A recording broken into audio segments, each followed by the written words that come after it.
to your favorite sports network. This is Spot On Sports, the new wave of sports where we're not just accurate, but spot on. New episode of My Point Exactly. I'm joined by my brothers, Roderick, Anthony.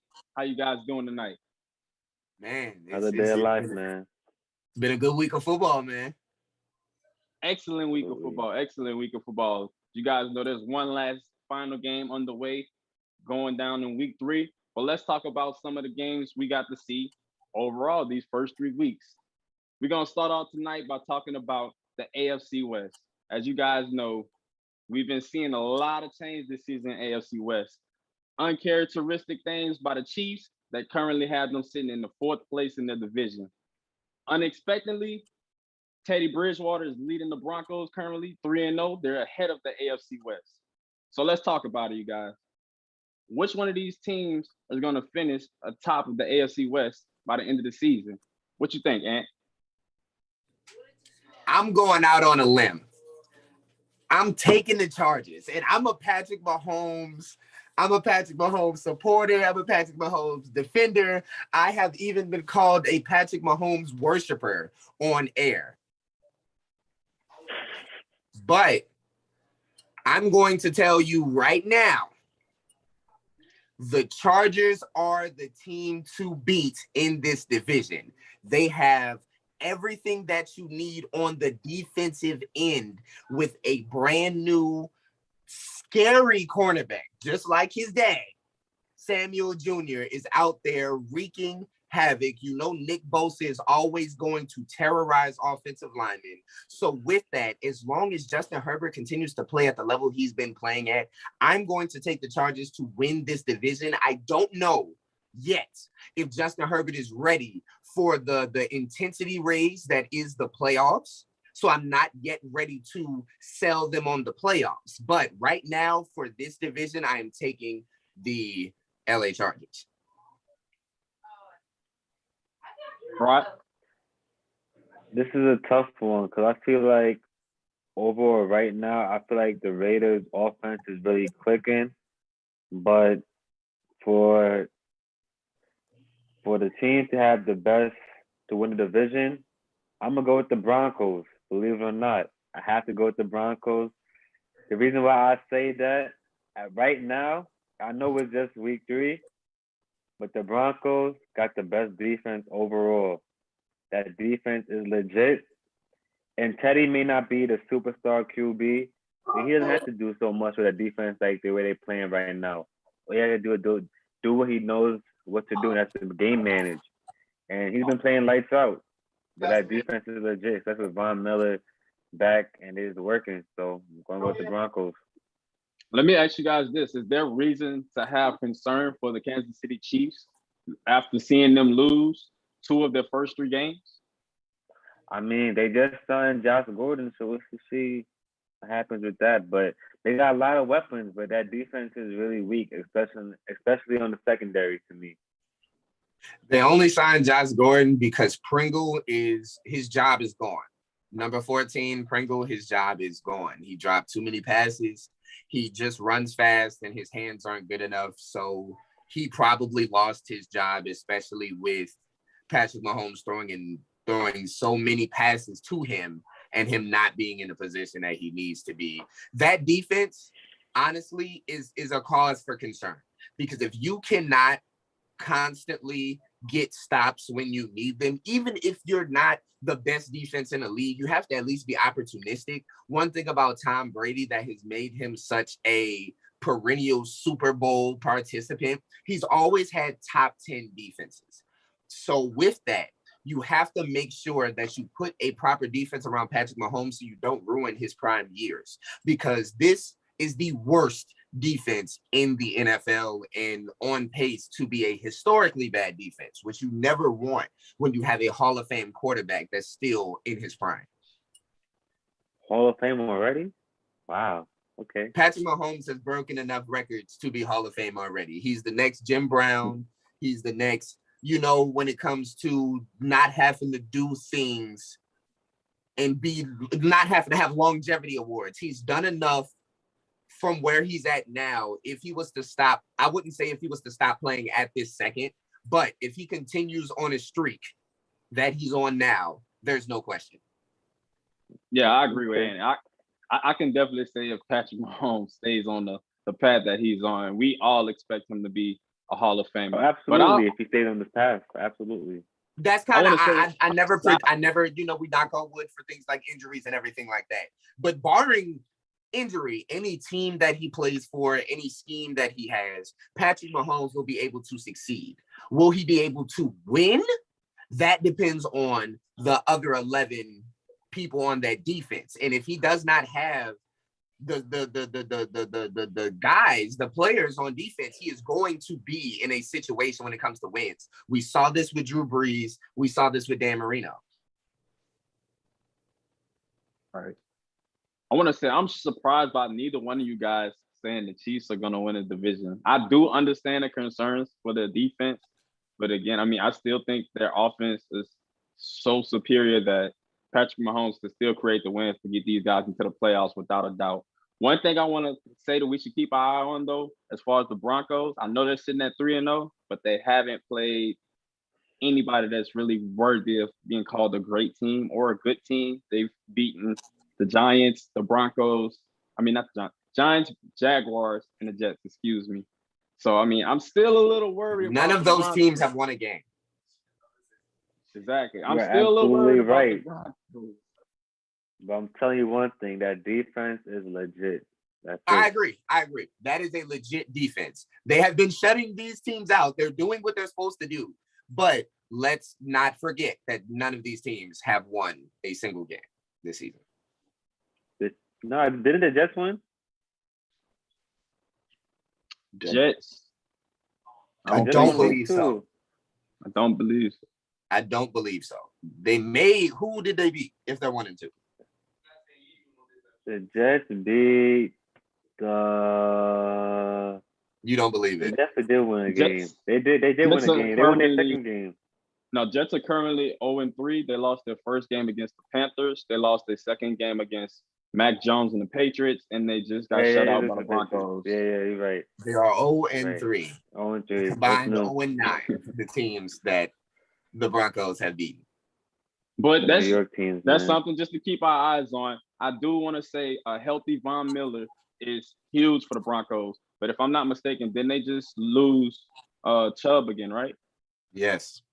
Yeah, so that's another major blow. Something we want to keep our eye on, just knowing that the Broncos have been dominating defensively early in the season.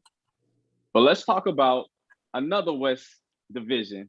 The West is on fire early in the season, as my guy Ant spoke of earlier. NFC West, we got some teams that's just tearing it up after the first week. All the teams went undefeated. And let's talk about the Cardinals, man. The Cardinals are currently sitting 3-0. Kyler Murray is an early MVP candidate. So do you guys think that the Cardinals will finish atop the NFC West? What you think, Rod? Absolutely. And I said this on the previous shows. I got them making it to the NFC Championship. And Kyler Murray is MVP. I was right. Trey's lucky he's not on this show tonight, and he owes me an apology.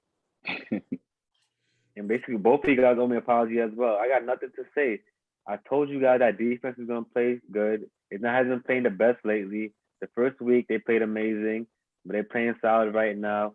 And that offense is legit with Kyler Murray. And AJ Green is balling like I said he would. That's all I'm going to say.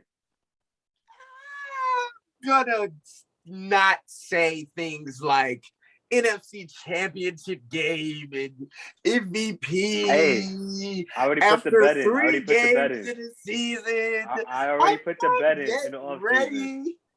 I'm not yet ready to project those things out yet for a team that has not proven it to me. And since they have not proven it to me, I'm going to need to see that first. A team that has proven it to me is San Francisco. San Francisco, again, even though they have had some injuries when it comes to especially their running backs, they have shown and proven year after year that their defense is a stalwart, even though they definitely had a bit of a lapse against Aaron Rodgers. But Aaron Rodgers is one of the best quarterbacks in the world, and he did his magic again. And even then, it took a 50-yard field goal. So with that, They're sitting pretty. Jimmy Garoppolo, he isn't playing the best, but he's still playing at a level that I personally believe can win us a Super Bowl if When us?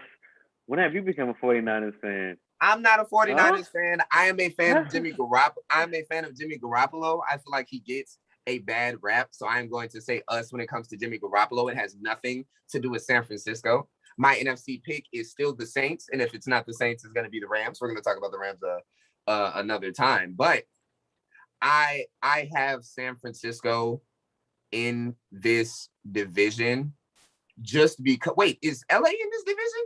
The Rams? LA is definitely in this division. Then everything I just said was completely wrong. Of course, you guys know who I've been rocking with for the entire beginning of the season. Matthew Stafford, Cooper Kupp. I do not like the running game.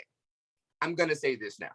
When it comes to the LA Rams, even though they have been winning games, I do believe that they're going to need some more production out of their running game. I know they got, who is it, Sonny Michel?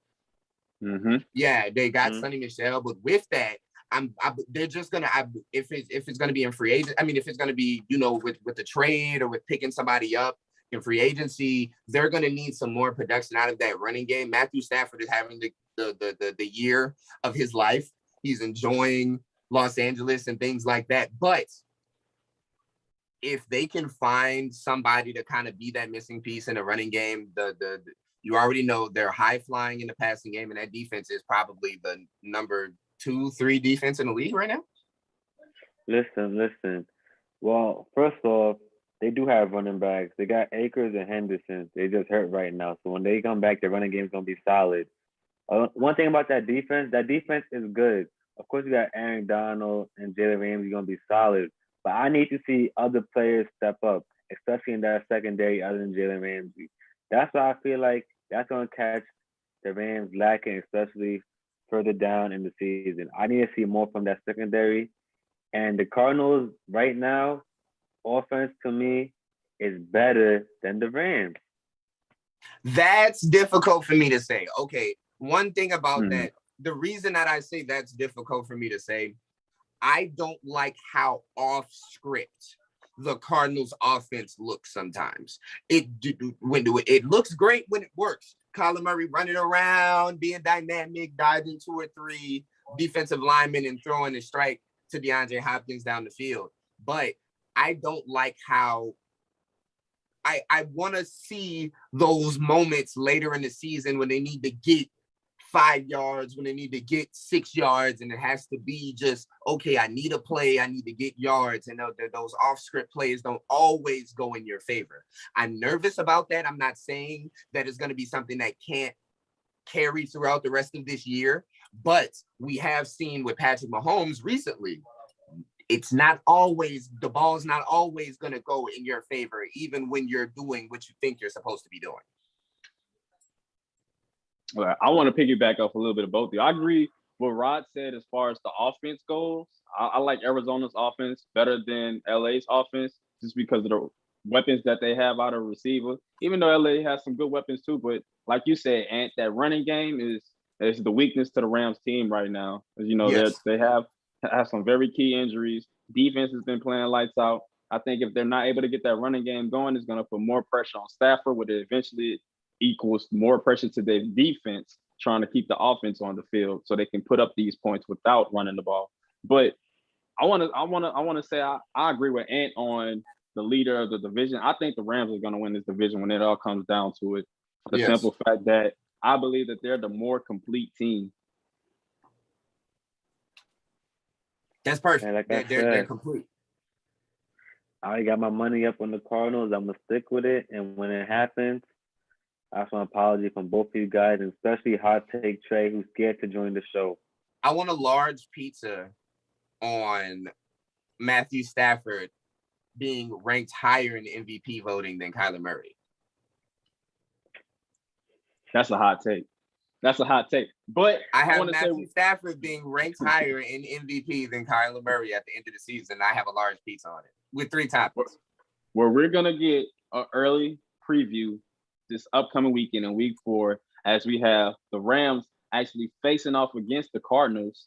And to make it even better, we have the 49ers are going to be facing off the Seahawks. So it's just going to be This is going to be so great. This is another it's a total great NFC showdown. A total NFC showdown. So we'll get to see which one of those teams are going to come out. We'll get to see who's going to be right, and we'll come back and revisit this topic next week. Okay. All right, Ben. Well, let's go ahead and switch sports for a second. Y'all want to talk about the NBA? I know y'all have seen Kyrie, your boy, Rod. Kyrie, he's in the news, man. So if you guys haven't seen recently, Kyrie Irving has been taking a very strong stance on this COVID-19 vaccine. And in New York, if you're not vaccinated, you will not be allowed to play in an arena. Kyrie said he's not going to get vaccinated. So if Kyrie Irving decides to stick with this stance, I'm sorry, man. Back up away from the camera. I need you to answer. You know that I need answers right now. Let him finish. Let him finish. If Kyrie Let Irving him finish his question, please. Stop interrupting him. Y'all ready? All right. So if Kyrie Irving decides to stick with his stance and he decides to not take this vaccine, what should Brooklyn do, Rod? I mean, do you guys just continue the season and only play the away games with him, minus the California teams, because the Californian has the same rules as the New York teams?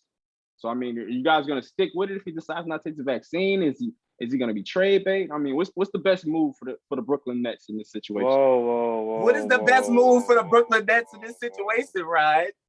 Whoa, man. We're not trading Kyrie. That's not even a... Stop it. I can't believe you just said that. You're not? No, we're not going to trade Kyrie. We need him to win. He can play the road game. You need him to play. Listen. Kyrie has got to figure it out what he wants best for himself or best for the team. I feel like he's going to be able to do that. We still got some time before the regular season starts. But I understand his point of view. Like, you can't force somebody to get vaccinated. That's respectable. Right? I respect that. But I think you got to think about the impact that may have on the team. That's what I'm thinking more so about. Okay, if Kyrie doesn't take the vaccine and everybody else is vaccinated on his team, he's not going to necessarily get to practice with these guys. He's not going to be able to compete at the home games in front of his own home fans. I mean, I would think this is going to... He'll be able to practice with the guys.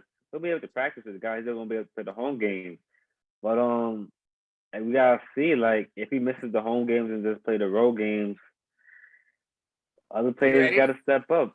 Other players just gotta step up. That's all I'm gonna say. Cause I know we got certain players that could step up. We just signed Patty Mills, who is a veteran point guard, who got experience. Patty Mills? Can you let me finish? We got Cam Thomas, who's a dog, who's a first scorer, but we just need other players to step up. And we still got James Harden. I know you guys saw that video that James put out today. The moves he was busting out, practicing. That was a nice video. He looks healthy. He looks ready for the season. Unlike last season, I feel like with James Harden and KD, we should be good. With James Harden and KD just playing the home games and the road games, we should still be able to contend in the East, and Kyrie just playing the road games. We have so much talent that we should be able to still be successful with that. In the playoffs, though, that's a whole different story. Kyrie, you definitely gotta get vaccinated for the playoffs, man. Other than that, what's the difference now? Okay, I'm gonna start there because you're gonna go ahead and do this, and I'm just gonna go ahead and do this. So please, I don't know why it took this long. No. You cannot defend this because if he needs to get vaccinated for the playoffs, then he needs to get vaccinated for the first game of the season. This is another example of Kyrie Irving being unreliable. This is another example of Kyrie Irving not being in the place that he needs to be when he needs to be because we need him. And now it's going to be a situation where Kyrie Irving is going to miss. In an 82-game season, you're telling me that Kyrie Irving is going to miss 41 games.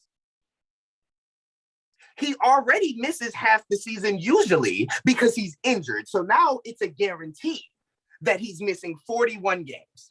Then you subtract every time he plays a California team. So he's playing 30 games this season.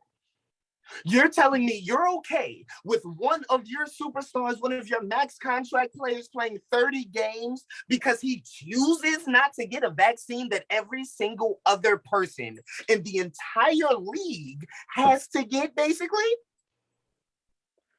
First of all, Jonathan Isaac You doesn't have no either. answer for me.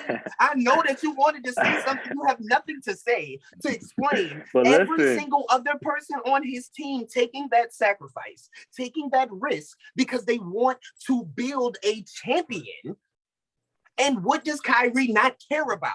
Winning. What does Kyrie not care about? Championships. What does he care about? Being a you social can't say justice that. member. You He can't wants to say that be because he this doesn't want to put this something in social his justice body. superstar and make a stance. So he's not going to get vaccinated because he knows that his fans and his consortiums on social media will look at him crazy because everybody, the flat earthers in the world are going to be all upset because, oh my God, on flat earth, we don't get vaccinated. And on flat earth, we don't play games because we don't care about our team. And that's exactly the issue with Kyrie Irving. He does not care about the team. He does not care about basketball. All he cares about is his social media and his flat earth. And I don't like it. He needs to get traded. Because if you cannot play in games, you need to be traded. If you can get up, so what other franchise will have a player on the team that is guaranteed to only play 30 games and not trade him? Man, let me I know you gotta go real quick. Listen, go ahead. I was the first person. I was mad when Kyrie missed those 4 games last season due to personal issues. But then I understand why he did it. And you can tell like other athletes followed them footsteps, missing games. For example, Simone Biles with the Olympics with personal reasons and mental health, right? So I totally understand where Kyrie's coming with this vaccine. Simone Biles is in a solo sport where she doesn't have teammates. It's the same thing. Mental health is a problem, right? And this vaccine is a part of the mental health problem. Not everybody want to put a vaccine in their body that we don't fully know about yet. Okay? Like I want to say all about the vaccine yet. Hold on, man. So yeah, I'm saying he can miss the regular season. By the time the playoffs come, we should know more about the vaccine. So we should know. His teammates didn't know they took it for the team. Okay, but he don't care about the his team. Teammates. Trade him. He don't care about the team. Trade him. He doesn't need to be on your team if he doesn't care. I feel like we're focused on Kyrie a little too much just because if Kyrie wasn't playing in New York, if Kyrie wasn't playing in New York, we wouldn't be having this conversation. But it's solely because the state of New York has the law that they have to be vaccinated to play in these arenas. So I mean, I feel like it's more so just the situation that he's in. It's a very unfavorable situation for Kyrie Irving, obviously. But and the rest of his teammates who have already dealt with it. So I was gonna say it's gonna impact his team one way or another. Like it sucks for Kyrie that he has to make a personal decision around something that's business based. But I mean, at the end of the day, he's gonna have to make a decision, and whether he's vaccinated or not, it's definitely gonna be an impact towards the team. That's what I believe. You got it, man. Keep going. I agree. Keep talking, Jermaine. Keep preaching because Kyrie Irving needs to hear this. He obviously does not care about basketball. He needs to go ahead and retire and go ahead and be Dr. Umar Irving because that's exactly who he reminds me of, Dr. Umar Johnson. So he needs to go ahead and be Dr. Umar Kyrie Irving. Stop playing basketball. Put on a kufi.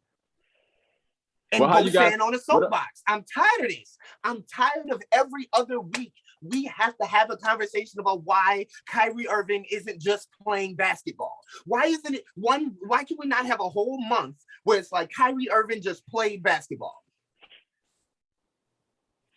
Can we not do that? Why is it always his knee or his feelings or the vaccine? Why is always something? He can't just play basketball? He can't play? Listen, you're not Kyrie Irving, so you do not know what that man goes through daily. He goes through millions of dollars while not playing basketball. That's what he goes through. I'm upset. Why? I'm upset. Why does he do this every week to me? I used to like Kyrie Irving. Now I'm upset. Money doesn't buy you happiness. I hope you know that. So, Ant, let me ask you this. So without a doubt, Brooklyn should just trade him if he doesn't get vaccinated. Would they? How many players do you keep on your team? How many starters would you keep on your team? How many max players would you keep on your team that are guaranteed to play 30 games? If we win all 30, then I'd be good. No, that's a tough situation for How Brooklyn's front dare office. you say this That's on a tough TV right situation. now? You're serious. Hey, we good. This hurts my That feelings. man is This gonna hurts make. my He feelings. is gonna make sure he hoops those 30 games. That's all I'm With gonna say. no other player, would we give this much leeway for his feelings. We just believe that Kyrie Irving is the most thought-provoked man in human history. So every single one of his words and thoughts have to have triple meanings because he's this super insightful man. And I believe that Kyrie Irving is really smart. But at the same time, you can overthink. And right now, he is overthinking him playing in Brooklyn because they will trade him, which is hilarious because I believe Kevin Durant came out and said, if you're going to trade Kyrie, you're going to trade me, which then would mean that they don't care about winning games. It's not even that. You don't understand. They don't care about winning games if they have a player there that's not going to play it. It's not even about his feelings, though. It's about not putting something that he doesn't want to take. It's his choice. All right. It's also his choice to get traded. We're not trading him. We should. No, we're not trading him. Again, this is we're still going to win the championship this year. I disagree fully. It's a very unfavorable situation for Kyrie Irving, you guys. I mean, we're just gonna have to wait and see what he decides to do, and we're just gonna have to wait and see the outcome of this. But he's not gonna be the only player. Andrew Wiggins, he's another guy who tried to do the religious exemption thing. NBA denied it. They're not having it. They're standing strong. Either vaccinated or not vaccinated. There's no in between for the NBA. So, I mean, again, we're gonna have to just wait and see what Kyrie decides to do. And I mean, we'll just go from there, you guys. Sounds good to me. All right. Well, we appreciate you guys for tuning in with us tonight. Be sure to check out these AFC and NFC matchups coming up soon this week. Let us know who you think are going to win these games. Let us know who you think is going to be atop of the division at the end of the season. And also, let us know how you feel about the vaccine. Maybe you want it. Maybe you're against it. Let us know your thoughts about Kyrie Irving and his vaccination situation. But until next time, this is My Point Exactly. I'm your host, Jermaine Mathis, joined by Anthony and Rod. We appreciate you guys for being here with us. Make sure you like, subscribe, and comment. And until next time.